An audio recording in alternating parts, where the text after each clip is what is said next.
अस्सलातो वस्सलामु अला सय्यदुल मुरसलीन सय्यदना व नबियना व शफीअना अबुल कासिम मोहम्मद। अल्लाहुम्मा सल्लि अला मुहम्मद।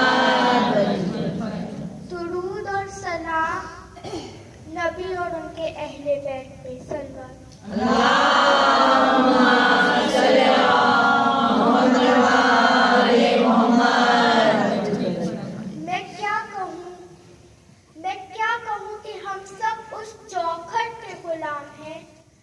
जहाँ 63 साल का भी अली होता है और 6 महीने का भी अली होता है। अज़ीज़ान गिरामी, हम करबलाई हैं। अली की मोहब्बत हमें विरासत में नहीं मिलती। अली की मोहब्बत हमें विरासत में नहीं मिलती। देखिए, हमने जिसको भी पाया है मैदान से पाया है। हमने जिसको भी पाया है मैदान से पाया है। हम अली के चाहने वाले हैं, हम हुसैन के चाहने वाले हैं। हमें किस बात का डर इस यजीदी जमाने से? हमें किस बात का डर? अल्लाह कुरान मजीद में इरशाद फरमा रहा है कि हम इंसानों और जिन्नों की अक्सरियत को जहन्नुम में डाल देंगे। क्यों परवरदिगारा?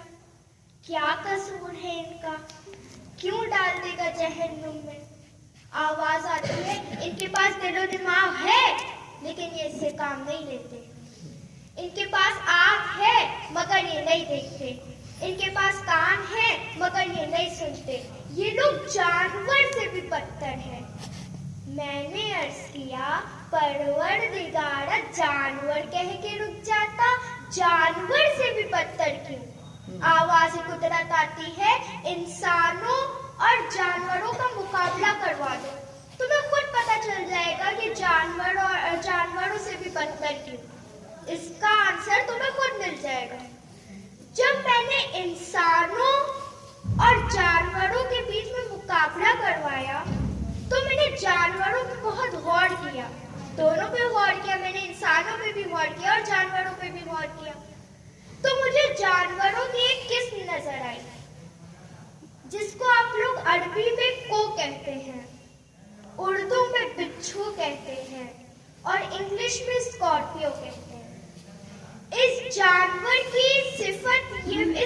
की फितरत ये है, जब ये अपने करीब किसी इंसान को आता देखता है तो भाग जाता है। लेकिन अल्लाह ने, ये मेरे नबी का मौजिज़ा है रिसालत, कि जब नबी ने पुकारा ये भागा नहीं, ये आया और हाथों पे बैठ के कलमा पढ़ा।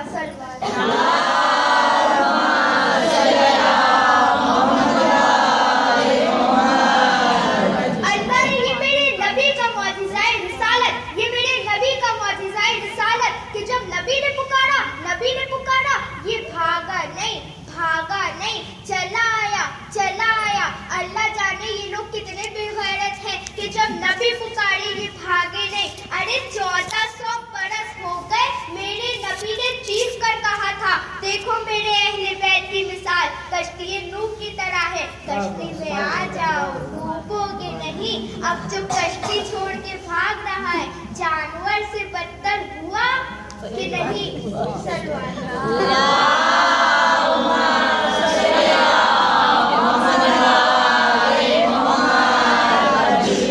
अच्छा, अल्लाह क्या कह रहा है? आँख है नहीं देखते, कान है नहीं सुनते। आँख है नहीं देखते, कान है नहीं सुनते। आँख और कान के अलावा 5 बुनियादी हिस्से हैं इंसान के जिस्म में। 5 सेंस ऑर्गन्स हैं इंसान के जिस्म में। आँख से देखे, कान से सुने, नाक से सूंघे, जुबान से चखे, हाथ से मस करे। ये 5 सेंस ऑर्गन्स हो गए, 5 बुनियादी हिस्से हो गए इंसान के जिस्म में। तो अब एक जुमला कहूँ, आँख नहीं देखती। इन आँखों के पसे मंजर में जो अकल है वो देखती है।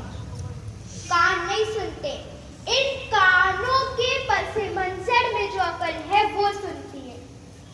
आँखों को हटा दीजिए, फिर आपकी अकल देख ले तो मैं जानूं। कानों को हटा दीजिए, फिर आपकी अकल सुन ले तो मैं जानूं। अल्लाह ने हमारी अकल को 5 मोहताज बना दिया। अल्लाह ने हमारी अकल को 5 वसीलों का मोहताज बना दिया। तो भाई जब हम अपनी अकल तक बगैर 5 के नहीं पहुंच सकते तो अल्लाह तक बगैर पंजतन के क्या पहुंचेंगे?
तो अल्लाह तक बगैर पंजतन के क्या पहुंचे? तो आंख वसीला है देखने का, अकल देखती है। कान वसीला है सुनने का, अकल सुनती है। आंख खराब हो तो अकल देख नहीं सकती, कान खराब हो तो अकल सुन नहीं सकती। तो अब हमारी अकल के लिए जरूरी है कि जिन वसीलों से काम ले रही है वो वसीले बेऐब हों। अब हमारी अकल को जरूरी है कि जिन वसीलों से काम ले रही हो वो वसीले बेऐब हों। आंख खराब हो तो अकल देख नहीं सकती, कान खराब हो तो अकल सुन नहीं सकती। नहीं, देखिए हिस्से 5, लेकिन अल्लाह ने 2 का तस्करा किया। अल्लाह ने बहुत ही खुसूसियत के साथ तस्करा किया। कुरान में आवाज थी, हमने इंसान को पैदा किया और इस हालत में पैदा किया कि हमने इंसान को बसारत दे दी, कान दे दिया। और अब चाहे तुम शुक्राने नेमत करो और चाहे तो कुफराने नेमत करो। अब चाहे तो तुम शुक्राने नेमत करो और चाहे तो तुम कुफराने नेमत करो। तो अब मैं आपसे पूछती हूँ, तो अल्लाह पर लाजिम है ना कि वो हमारी हिदायत करे? है ना लाजिम उस पे कि वो हमारी हिदायत करे? अच्छा, अल्लाह क्या फरमा रहा है? कह रहा है कि देखो हिदायत की जिम्मेदारी हमारी, हिदायत की जिम्मेदारी हमारी और हिदायत को कबूल करने की जिम्मेदारी तुम्हारी। हिदायत देने की जिम्मेदारी हमारी है और हिदायत को कबूल करने की जिम्मेदारी तुम्हारी है। ये अल्लाह फरमा रहा है, ये अल्लाह फरमा रहा है कि हिदायत की जिम्मेदारी हमारी और हिदायत को कबूल करने की जिम्मेदारी तुम्हारी। तो अब आप जितना मजमा बैठा है, कोई मुझे बता दे कि अल्लाह किसी के पास अगर डायरेक्ट आया और हिदायत देने के लिए आया है, किसी के पास डायरेक्ट अगर हिदायत देने के लिए आया, ऐसा तो नहीं है ना। आप वहां जाएंगे डायरेक्ट, तो अल्लाह यहाँ आके वो भी डायरेक्ट हिदायत देने के लिए, तो अल्लाह नहीं रह जाएगा, बंदे वहां जाएंगे हिदायत को लेने के लिए, तो बंदे नहीं रह जाएंगे। तो अब बीच में किसी वसीला, बीच में कोई वसीले की जरूरत है जो उधर से ले और इधर दे दे, जो उधर से ले और इधर दे दे। तो भाई जिसने मोहम्मद को उधर से देखा उसने नूर समझ लिया, जिसने मोहम्मद को इधर से देखा उसने अपने जैसा बशर समझ लिया।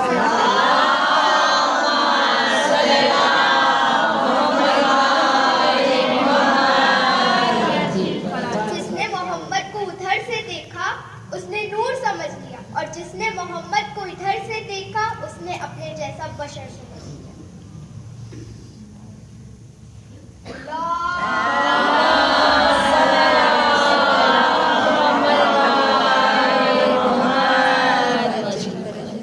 कुछ पढ़ने का जी चाह रहा है,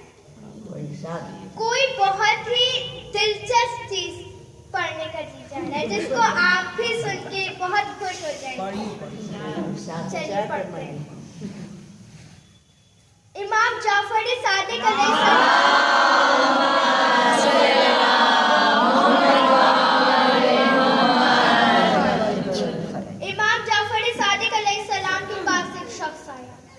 आके सलाम किया। मौला ने जवाब सलाम दिया। कहा मौला एक सवाल लेकर आया हूँ। कहा पूछ क्या सवाल है? कहा मौला आपके नाना हुजूर करीम ने फरमाया है कि अव्वलोना मोहम्मद, औसतोना मोहम्मद, आखिरोना मोहम्मद, कुल्लोना मोहम्मद। हमारे अव्वल भी मोहम्मद, हमारे औसत भी मोहम्मद, हमारे आखिर भी मोहम्मद, हम कुल के कुल मोहम्मद, हम सब के सब मोहम्मद। का बेशक मेरे नाना ने फरमाया है। का मौला आपके नाना का कौल तो मुझे समझ में आता है कि भाई सब के सब मोहम्मद।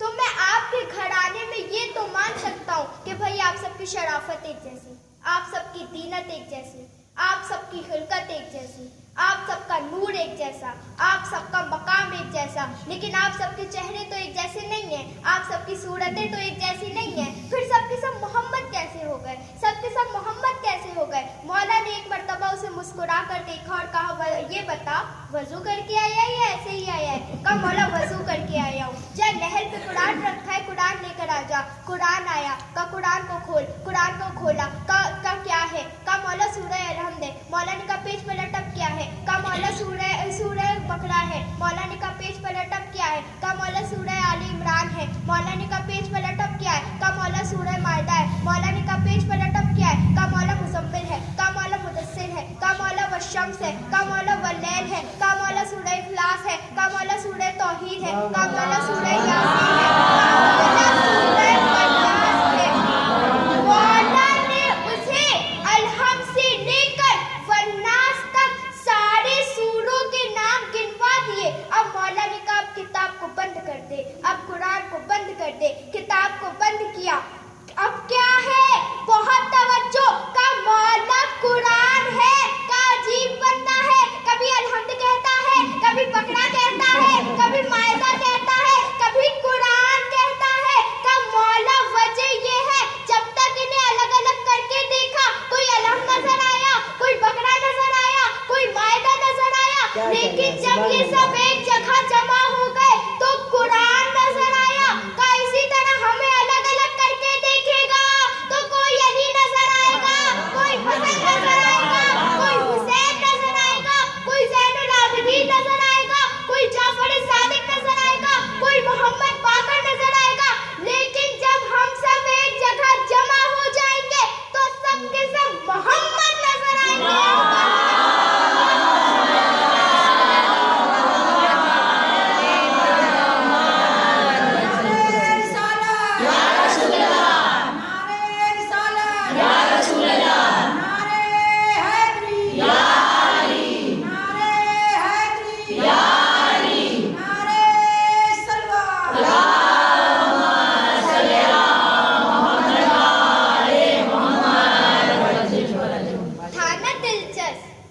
अब आइए अपने मौजू पे वापस पलटते हैं। एक सलवात और पढ़ते हैं।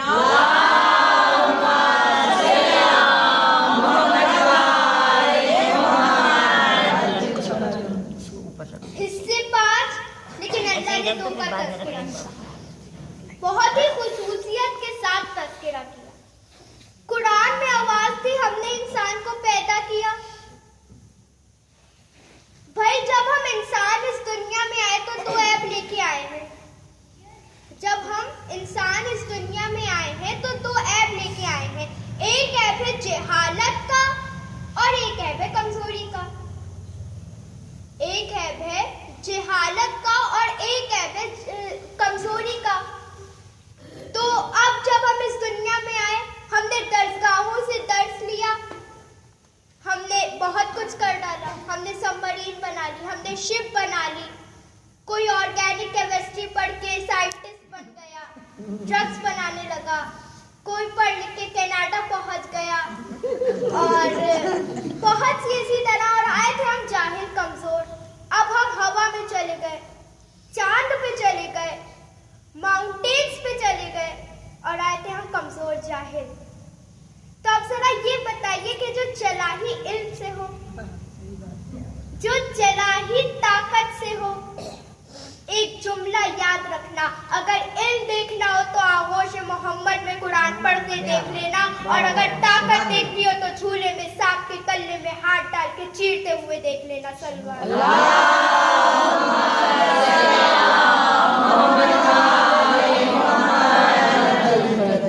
अगर इल्म देखना हो तो आगोश मोहम्मद में कुरान पढ़ते देख लेना, और अगर ताकत देखनी हो तो झूले में सांप के कल्ले में हाथ डाल के चीरते हुए देख लेना। तो अच्छा, एक बात समझ में नहीं आई, हम आंखों से देख तो रहे हैं, कानों से सुन तो रहे हैं, दिल से सोच तो रहे हैं, फिर अल्लाह क्यों कह रहा है देखते नहीं, सुनते नहीं, सोचते नहीं? क्यों कह रहा है अल्लाह? क्योंकि इन्हीं तीनों से सवाल होगा। सूरह इस्माइल में यही है कि आंख से पूछा जाएगा, कान से पूछा जाएगा, दिल से पूछा जाएगा। अब क्या पूछा जाएगा ये आयत में नहीं है। क्या पूछा जाएगा ये आयत में नहीं है। मेरे नबी फरमाते पहला सवाल कान से होगा। अली का जिक्र सुनना इबादत है, दिल में अली की मोहब्बत रखना इबादत है, अली को देखना इबादत है, अली का बयान करना सवाब है, सवाब नहीं इबादत है।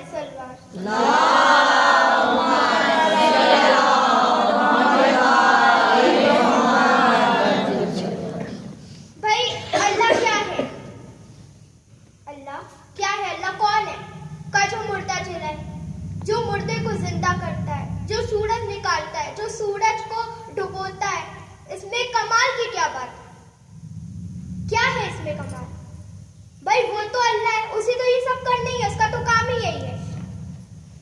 कमाल तो उस बंदे का है जो अल्लाह ना भी हो लेकिन इशारा करे तो सूरज पलटा दे, मुर्दे को ठोकर मारे तो मुर्दा जिंदा हो जाए।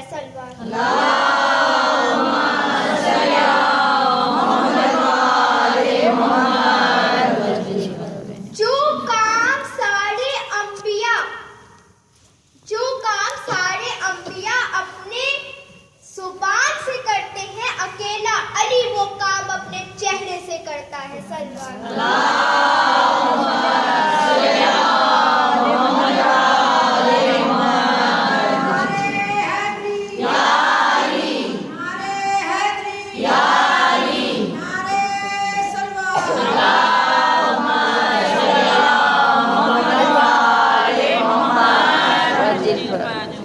काश दुनिया अली को जग में मसरूफ ना रहे। उस वक्त के मुसलमान अली को ना समझ पाए और बजाय इसके कि मिंबर दे देते, अली को जग में मसरूफ कर दिया। कभी खंदक, कभी खैबर, कभी सिफ़ीन। तो काश ऐसा होता कि अली को मिंबर मिल जाता और अली सिर्फ बोलते और मुसलमान सिर्फ लिखते। काश ऐसा होता। मौला ने कूफे में 3 बार सीने पे हाथ मार के कहा, हाय हसरत, हाय हसरत, हाय हसरत। सहाबी ने पांव पे गिर के कहा, मौला कैसी हसरत? का जितना बड़ा सखी था उतना किसी ने मांगा नहीं, जितना बड़ा इल्मी था उसका किसी ने पूछा नहीं।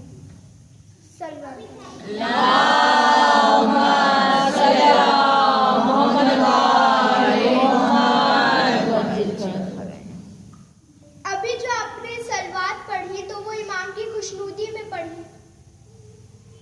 अभी जो आपने सलवात पढ़ी तो वो इमाम की खुशनूदी में पढ़ी। तो आपको एक वाकया बताऊं। एक बार एक शख्स एक बहुत बड़े आलिम के पास आया और कहने लगा, मौलाना मैं तो इतनी परेशानियों में फंसा हुआ हूँ, इतनी परेशानियों में फंसा हुआ हूँ कि जैसे लगता है एक परेशानी का एक सैलाब है और उसके अंदर मैं डूबा जा रहा हूँ। मौलाना ने उसे मुस्कुरा कर देखा और कहा, जितना बड़ा सैलाब परेशानियों का है, जितना बड़ा सैलाब परेशानियों का है, उससे भी बड़ा सैलाब सलवात का ले आओ।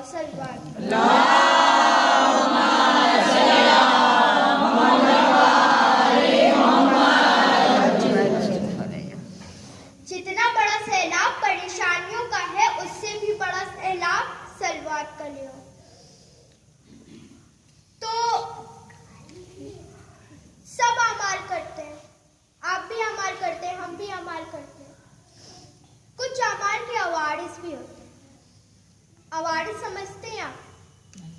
चाहेंगे तो जुमले, सुनना चाहेंगे तो सुनाऊंगी।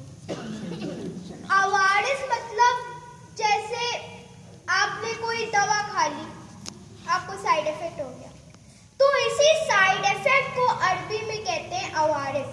इसी साइड इफेक्ट को अरबी में कहते हैं अवारिस। एक बीमारी ठीक हुई नहीं कि दूसरी लग गई। तो कहना चाहती हूँ, जब आप आमाल ज्यादा करते हैं तो उसके भी साइड इफेक्ट होते हैं, उसके भी अवारिस होते हैं। लेकिन बड़े बड़े उलेमा कहते हैं कि 3 चीजों का कोई साइड इफेक्ट नहीं, कोई अवारिस नहीं, 3 चीजों का। पहला, कुरान। जितना पढ़ेंगे आखिरत में तो जो फायदा होगा वो तो होगा ही, दुनिया में भी बहुत फायदा होगा, दुनिया में भी बहुत फायदा होगा। तो पहला है कुरान। बल्कि कुरान ये खुद कहता है कि तुम यहाँ मेरी इबादत करो, मैं वहां तुम्हारी हिफाजत करूंगा।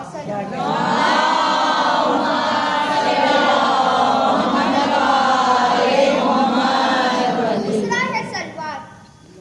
आखिरत में जो फायदा होगा वो तो हो गई, दुनिया में भी बहुत फायदा। आखिरत में तो जो फायदा होना है वो होना ही है, दुनिया में भी बहुत फायदा होगा। और ये जो तीसरा है वो है अस्तगफार, यानी अस्तगफिरुल्लाह व रब्बी आतूबी इलैह।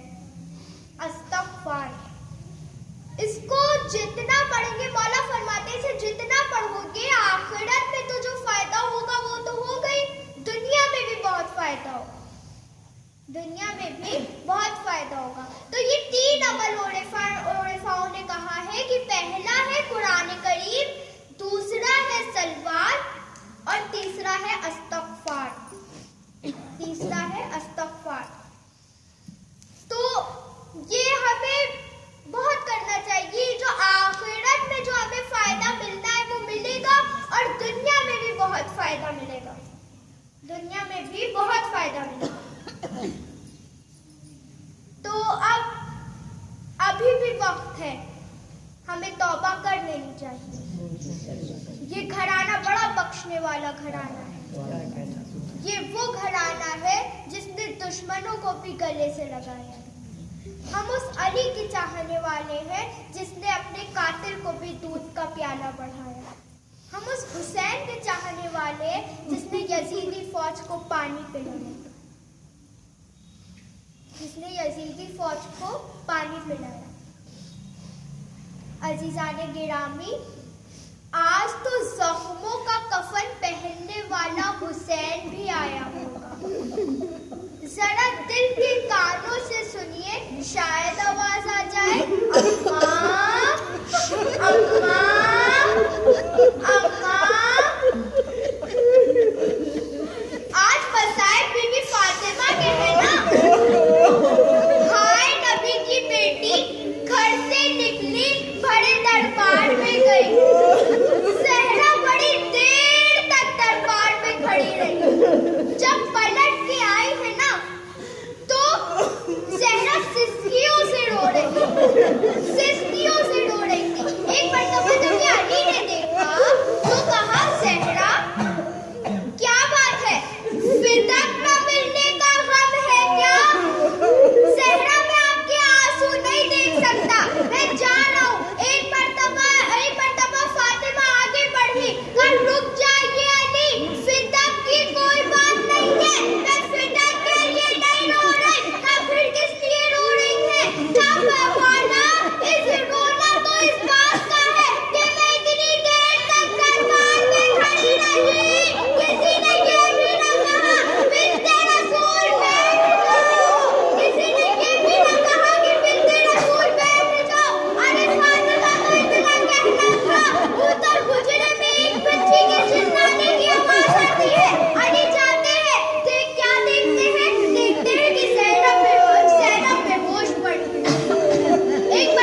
अम्मा